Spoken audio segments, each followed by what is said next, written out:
гал дундуур урсаж усан дотор шатсан эр зоригт хөвгүүдийн хамт цус эмс охидын гооцлон гэр бичигдсэн их Монголын түүх Тэнгэрийн түүх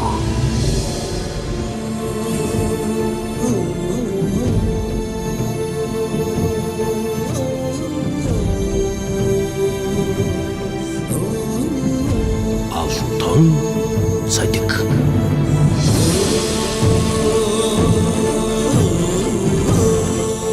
Эрхэм сонсогчдоо Алтан цадиг нэвтрүүлэг Үндэсний хувьсгалын зүтгэлтнүүд цуурлын шин дугаараар Богд хаант Монгол улсын улсад туслагч гүн Ялгуунбаатар Лаврын Сумяагийн тухай өгүүлэхээр бэлтгэлээ. Улс үндэсээ ард олноо боддоггүй ноёд төшмөд цөөнгүй байгаа нь даанч харамсалтай. Би өөрийн зориг бодлогоос хизээч ухарч няцахгүй. Турж өгсөн ч төм олныхаа төлөө зүтгэнэ. Лаврын Сумяа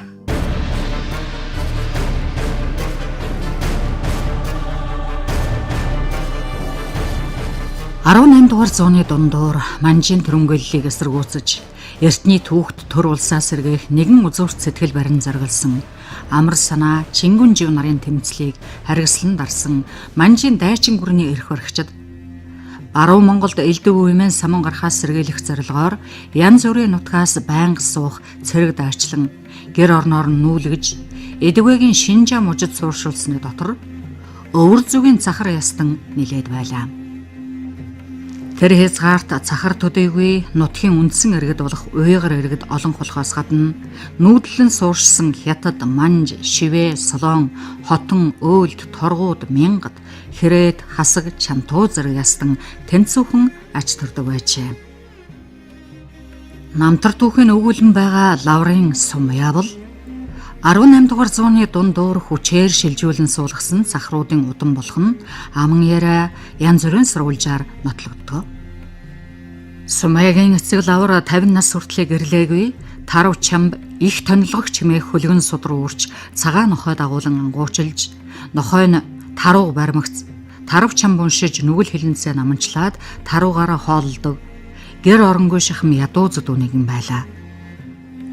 Хожмоо гэрлэн хэд хэдэн хүүхэд төрүүлсний хоёр дахь нь 15 дугаар жарны нохой жил 1874 онд Илийн цахар зүүн гарын хөөж шархар шууны дэд суманд төрсэн Сумяа юм. Сумяа ядуу зүдүү амьдралын хүнд хэцүү биеэрэн үрж сэтгэлээрээ мэдрэн өсчээ. Бэлтэй айлын мал отгуулан зарагдаж байхдаа төрөлхөн сэрэг ухаантай хичээнгүй төвчээр хатуужилтай байсныхаа хүчинд Манж, Монгол, Тод Монгол, Хятад, Төвд, Казак хэл бичигт суралцсан гэдгийг. Ингээд баг залуугаасаа Илийн Цахар аймгийн Ангийн сайдын яамны жинхэнэ бичээчээс эхлэн төрийн албанд хүчин зүтгэжээ. Тодруулбал 1895-аас 97 онд Илийн Цахар зүүн гарын хөөж шархар шууны тэргүүн сумын орлон хөөгч 1897-оос 1920 онд хөөж шархар шууны тэргүүн сумын занг 1902-оос 1911 оны эцэс хүртэл Илийн Цахар зүүн гарын бүгдийн дараагаар тохиогдсон алба хашиж байхдаа 1907 онд дэд зэрэг жинс шагнуулж байсан тухай Сумяа гүн 1919 оны 12 дугаар сарын 19-нд дотоод яамд өргөсөн өөрийнхөө гэрийн үеийн бичмэлдээ үлдээжээ.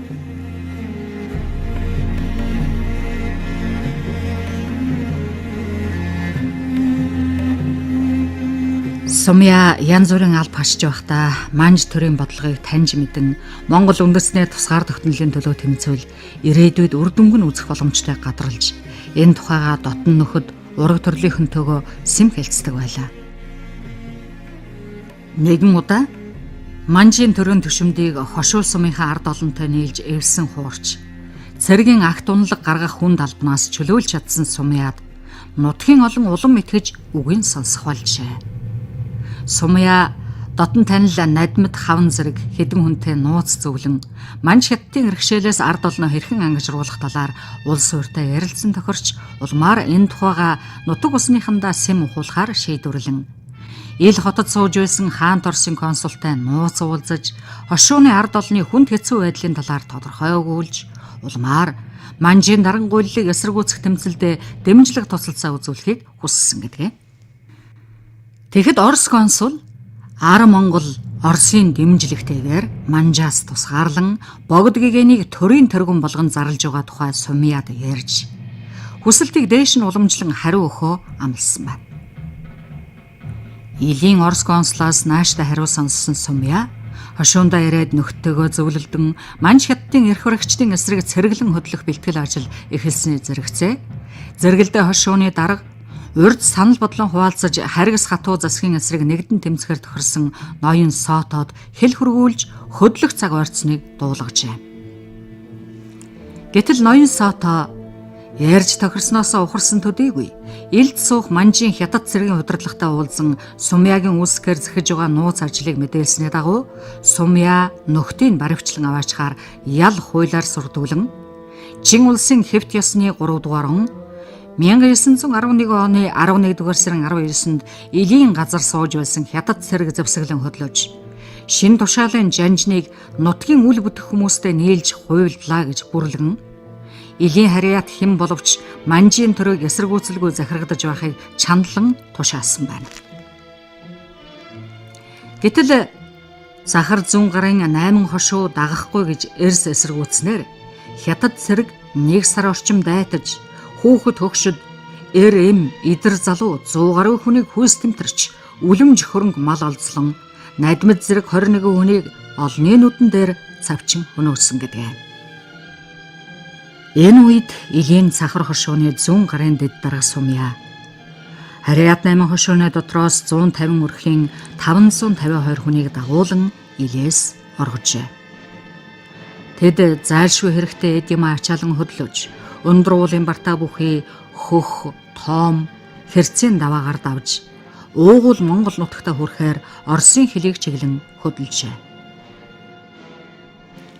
Гэвч Цувааны сүлд явсан нэлээд урхайлан олон хүнийг хятад цэрэг хөөнгүйсэж хүчээр баривчлан буцаасан гэдэг.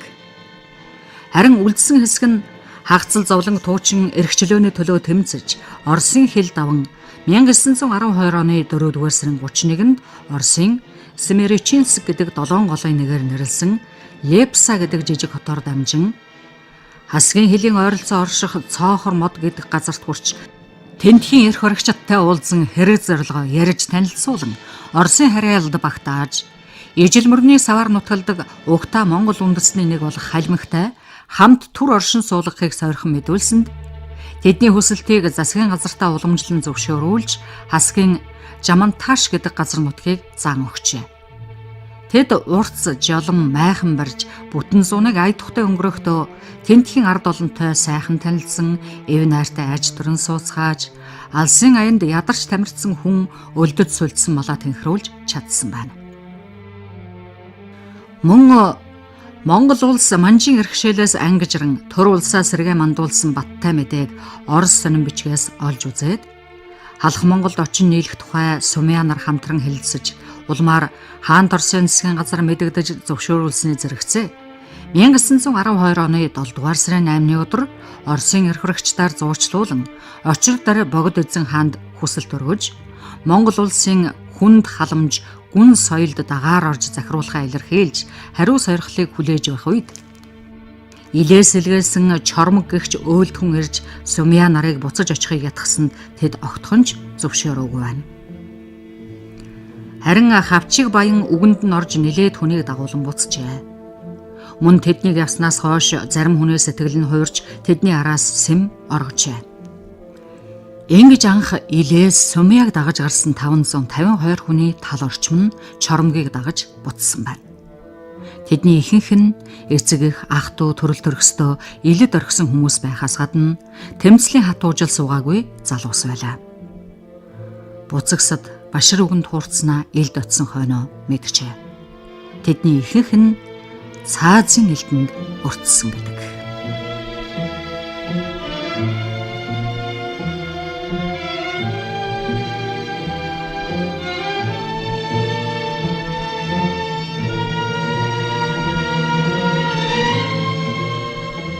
Богд эзэн хаанаас Сумья нарын өргөсөн хүсэлтийг сойрхон таалсан хариу ирмэгц харилцан зөвлөдөж өөрсдийн мэдлийн бүх мал бусад хогшил хөрөнгөө Орсын санд үнд үйцүүлэн борлуулад замд хэрэглэх хоол хүнсээ зэхэн бэлтгэжээ.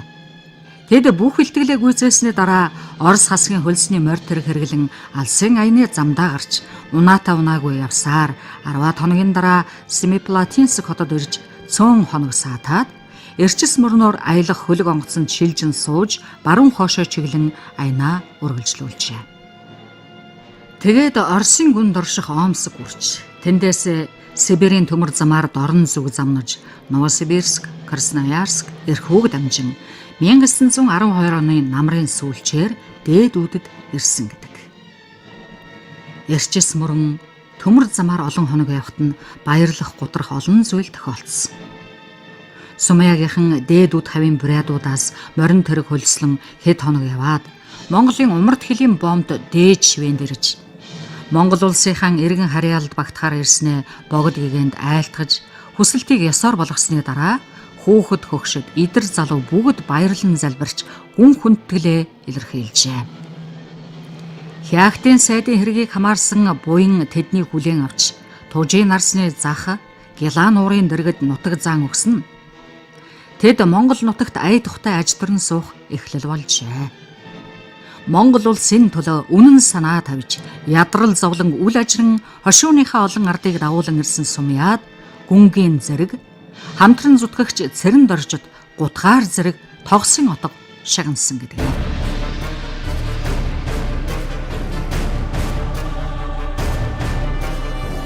1912 оны 100 Юан Шинкай өвөр Монголын үндэсний эрх чөлөөний хөдөлгөөнийг дарж эхэлсэн. Тэрнийг Монголын засгийн газар эсэргүүцсэн 1913 оны 1-р сарын 25-нд хамгийн түгшүүртэй байгаа Евзрийн хід, Дарганг, Баруун Сүмд, Хөх хот, 3 гүн, хатны гол зэрэг 5 чиглэлээр 9100 зэрэг илгээжээ. Энийг 5 замын байлдаан гэж түүхэнд нэрлэдэг байна. 1913 оны хэр богд хааны зарилгаар Сумьяг нийслэл хүрээнд дуудан аваачиж зүүн өмнө зүгийн монголчуудыг төвшдгөн тохинулах түшмэл цэргийг ерөнхийлөн захирах сайдын албанд томлон Дарганг чиглэлээр хөлийн чандаас довтолж байгаа Хятадын хар цэргийн эсрэг байлдах эрд цэргийг захируулан илгээжээ. Сумья ил таравхтайд байх үедээ Хятадын хар цэрэгтэй олон жил тэмцэж явсан дайн тулааны туршлагадаа тулгуурлан байлдааны бэлтгэлээ дээд зэргээр хангасан гэдэг. Анх удаа Шилийн голын чуулганы харьяат нутаг Шуурга хөөрөг дархан уулын сум зэрэг газар хар цэрэгтэй тулалдан баатарлагаар ялж их буу 1, пулемот 1, баг хурдан буу 372, их бууны сум 411, баг хурдан бууны сум 35300, сэлэм 343, их баг туг 15, цэргийн майхан 413, цэргийн хувцас 1227, цэргийн гутал 1053, цэргийн хүнсний гурил будаа 50,000 илүү уут болон бусад олон зүйлс олзолсон байдаг. Сумьягийн энэ гавьяаг засгийн газраас үнэлэн үе улиран залгамжлах засаг, улсын түшээ гүнгийн хэрэгм, хошуу захирах засгийн тамга цутгуулан олгуулж Ялгун Баатар цол хүртээжээ. Мөн Сумьяг илээс дагалдан ирж хамт Хятад хар цэргийн эсрэг тулалдаанд оролцсон 12 хүнд 4-6 дэсийн зэрэг олгож хөхүүлсэн байдаг. Дараа нь их цэргийг Анги Хуан, Жанжин Манлайбаатар Дамдын сүрэнгийн цэргийн хамт Цахар Шулуун хүүхийн хошуу 7 нуурын зэрэг газарт хуралдсан Хятад цэргийг дарж зэр зэвсэг бусад зүйл олзолж байлдсаар 100 өдийн чуулганы харьяат Жинлэн хэмээх Бяруу хотыг чөлөөлж 5,000 илүү цэрэгтэй Лиу Янин Шилийн Ци зэрэг хотыг чөлөөлөхөөр тулалдаж байхад нийслэл хүрээнээс тусгай элч ирэн цэргийн яамны шийдвэрийг танилцуулсан байна. Энэ шийдвэрт замын үүд Жанчхүүгийн зүг мордуулсан гүн Муурангийн цэргийг ерөнхийлөн захируулахаар Сумьяг томилжээ. Гэтэл хүрээнээс дахин илж ирсэн нь Хяагт хотноо Орос, Хятад, Монгол 3 улс гэрээ хилцэхээр тогтож Монголын 5 замын их цэргийг хойш татгуулсныг мэдгдсэн тул цэргээ авч буцсан байна. Сумья Монгол нутагт ирж ажил байсан өдрөг дутах гачигдах зүйлгүй шахан байсан боловч хайр газар илд үлдсэн нэгэн хошууны нөхдөө татан авчрах тухай санал боловсруулан засгийн газар уламжлан зөвшөөрүүлж даргангийн магсарж бэстэй цуг ил рүү явхаар бэлтгэж байтал Хягтын 3 этгээдийн гэрээний ясаар Монгол улс Хятадд автономт эрхтэй захирагдах болсноор Сумья нарын явахыг болиулжээ. Сумья түүний нөхөд 10 гаруй хүн өөр Монголыг чөлөөлөх тулаанд гарамгай гавьяа байгуулснаар тэдний нэр хүнд Монгол орон даяар түгж ард олны хүндлэлийг Ялгуунбаатар гэж хүлээх болжээ. Сумья 1915 оны сүүлчээр Хягт хавийн 28 дугаар харуулын дараагаар томилогдсон байдаг.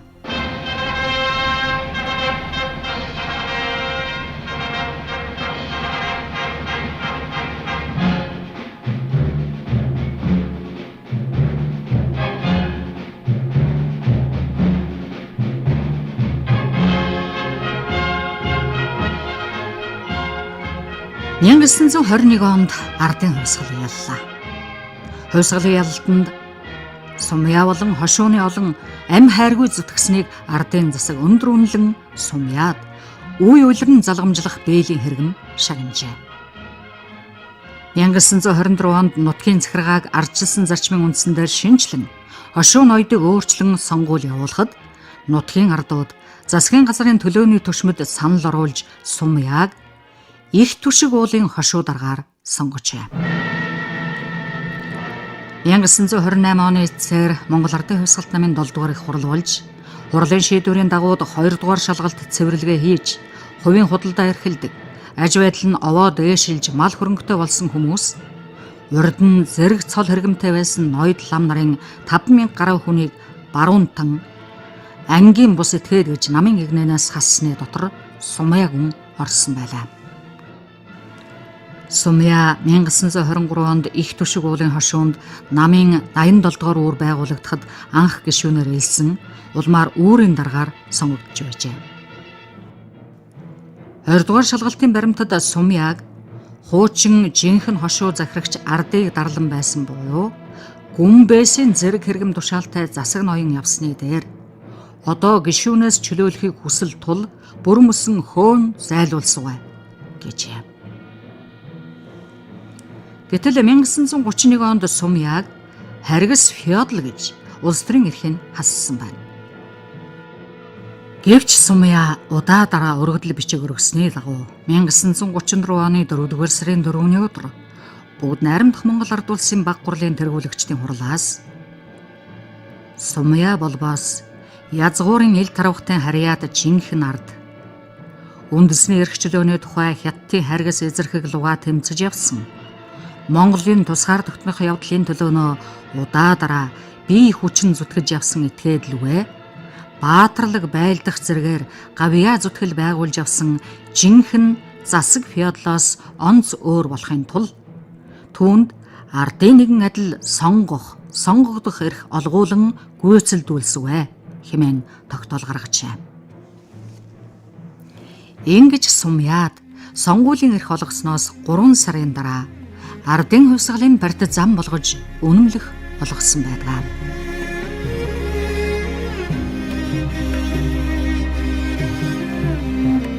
Олон жил янз бүрийн хэл ярианд дуртан аж байдлын хувьд ч улс төрийн хувьд ч хэлмэгдэж явсан Ялгуунбаатар Сумья Монгол улсын иргэний бүрэн эрхээ эдлэх болсноос хойш хагас жил болоод 1935 оны ихэр ертөнцөөс халин одоход Дайчин Баатар эрд элгэн ураг үрс сад үзэл бодол нэгт нөхд нь гүн эмгэнэл үзүүлж оршуулжээ. Харин ард түмний дунд Ялгуунбаатар Сумья хэмээн хэлэгдэж тууштай хоронж Монголын тусгаар тогтнолын төлөө бие сэтгэлээ бүрэн зориулж түмэн бэрхийг үл ажран түүнийг бодтойгоор хэрэгжүүлж чадсан ховорхон нэгэн гэж үлгэр домог мэт яригдсаар өдийг хүрчээ. Эрхэм сонсогчдоо Алдан садыг нэвтрүүлэг үндэсний хувьсгалын зүтгэлтнүүд цуурлын энэ дугаараар богд хаант Монгол улсын улсад туслагч гүн Ялгуунбаатар Лаврын Сумьягийн тухай өгүүллээ. Бэлтгэсэн Гиндэн сүрэн найруулагч Цэнгэл нэвтрүүлэгч Сублиман.